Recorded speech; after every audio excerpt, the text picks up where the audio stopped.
안녕하세요. 저는 허준이 수학난제 연구소에서 연구원으로 근무하고 있는 백진원이라고 합니다.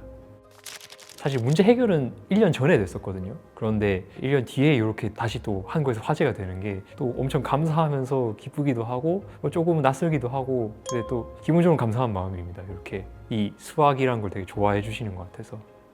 주변에서 이렇게 기사 떴더라 하고, 어제도 초등학교 때 되게 친했던 친구가 있어요. 서울에서 만나게 돼가지고 다시 이렇게 친하게 지내고 있는데, 그 친구가 그 스브스 뉴스 그 유튜브에 이렇게 나온 걸 이제 공유를 주면서 잘 나왔더라, 포트폴리오로 쓰면 좋겠다 이렇게 얘기해줘서 그게 되게 고마웠던 기억이 있습니다.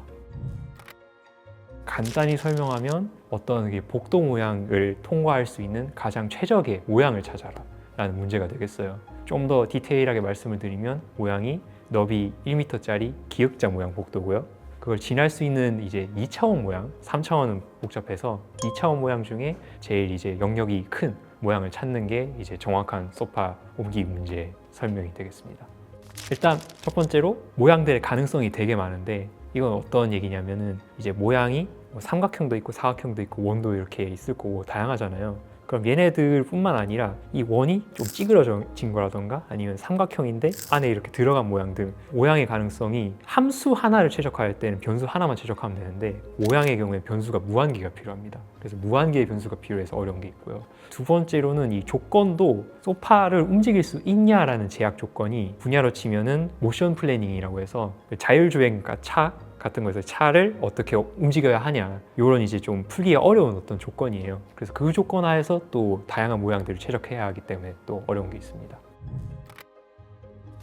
알게 된 계기는 1년을 미시간 대학교에서 박사를 하고요. 그 다음에 휴학을 하고 대체복무를 하던 시절이었어요. 그때 이제 여가 시간에 인터넷 하는 걸 좋아해서 되게 좋아하는 블로그가 하나 있었는데, 그 블로그에서 처음 이 문제를 접하게 됐습니다.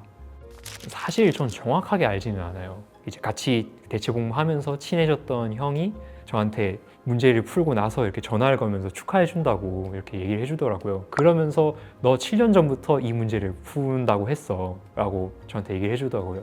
그때 이 문제를 풀겠다고 주변 사람들한테 계속 말하고 다녔었어요. 그래서 그 형도 그때 이 친구 정말 그렇게 한다고? 이런 식으로 기억을 하는 것 같아요.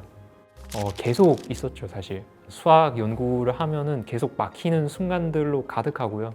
그런데 그때는 그랬던 것 같아요. 살면서 겪는 어떤 힘듦이나 문제들을 이 문제에 대입해서 이 문제만 풀면 다 해결될 거야 라고 좀 믿었던 것 같아요. 그래서 포기할 수가 없었어요. 막상 풀고 나니까 이제 그 문제들은 다르게 풀어야 한다는 걸 알긴 됐는데, 그때는 정말 왜 그랬는지는 지금도 알아보고 있어요. 알아보고 있는데 이 문제를 푸는 거 말고는 다른 옵션이 없다라는 신념이 굳게 있었고요. 포기는 옵션이 없었습니다. 문제를 해결한 직후에는 이거를 쓰는 게 또 어려웠었거든요. 문제의 모든 조각들이 다 보이고 어떻게 해결하면 되겠다가 보였던 거는 첫 2년, 3년 정도 안에 사실 다 보였었어요. 그래서 그 뒤에는 오히려 지난한 글을 쓰고 이제 이 모든 조각들을 정렬하고 맞춰가는 과정이었거든요. 그래서 다 완성되고 난 뒤에는 해냈다 이런 느낌이라기보다는 드디어 끝났다, 공사가 끝났다 하는 느낌에 되게 지치면서 기뻤던 느낌이었고요. 제일 먼저 얘기하고 싶었던 사람은 이제 가족, 어머니하고 이제 동생이었습니다.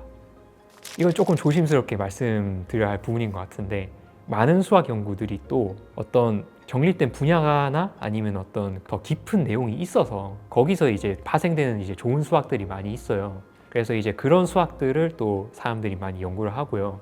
또 반대로 흥미 위주로 재미로 이렇게 또 연구하시는 분들도 있어요. 그래서 둘이 따로 가는 건 아니고요. 같이 갈 때도 있고 한데, 소파 문제는 이론이 뒤에 아직 잘 밝혀진 게 없는 그런 문제입니다.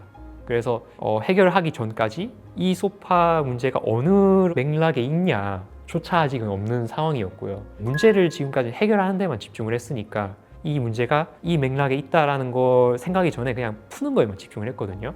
그래서 지금 저한테 과제는 이 문제가 어떤 맥락에서 다른 수학자들도 어떻게 쓸 수 있는지 그 인사이트, 맥락을 이렇게 찾는 거가 이제 지금 저의 과제인 것 같습니다.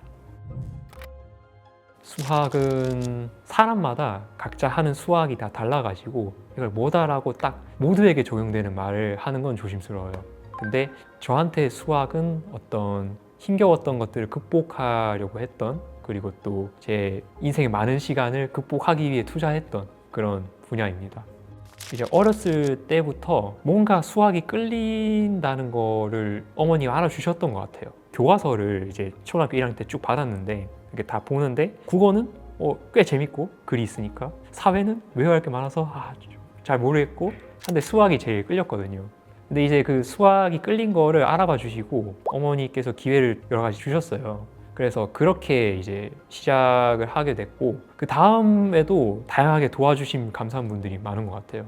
초등학교 선생님들도 막 어떤 은타님께서는 이제 방에 이렇게 재워주시고 되게 잘한다고 이렇게 해주신 그 기억이 나고, 중학교 때는 또 영재고를 꼭 가고 싶었거든요. 왜냐면 거기서 수학 공부를 열심히 할 수 있으니까. 그래서 열심히 준비를 하고 있었는데, 그때 중학교 선생님들도 사비 이렇게 모으셔서 노트북을 이렇게 또 마련을 해주시고, 그게 되게 감사했던 기억이 있어요.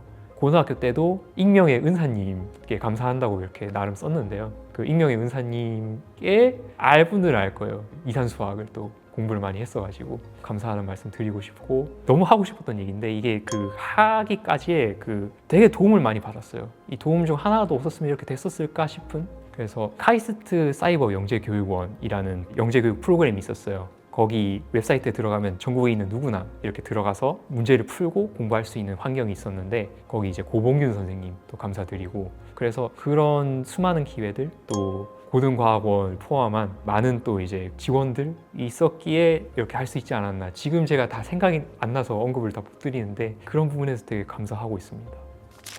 힘냈으면 좋겠고요. 어려워요. 매번 이 질문이 받을 때마다 어려운데, 왜냐하면 저도 스스로 정답을 찾는 것 같지는 않거든요. 지금 딱 할 수 있는 거는 어떻게든 노력하면 돌아오긴 한다. 그러니까 염려 말았으면 좋겠다 라고 꼭 하고 싶습니다. 큐브를 어릴 때 엄청 좋아했고요. 그래서 어렸을 때 막 큐브 제발 사달라고 어머니께 되게 막 부탁드렸던, 그래서 어머니하고 삼촌하고 돈 모아가지고 사주신 기억이 있어요. 그래서 그때 그렇게 퍼즐로 시작해서 수학을 열심히 하는 것도 있고, 또 최근에 친한 이제 후배 친구라고 할게요. 그 친구가 있는데 그 친구도 큐브를 엄청 잘 하거든요.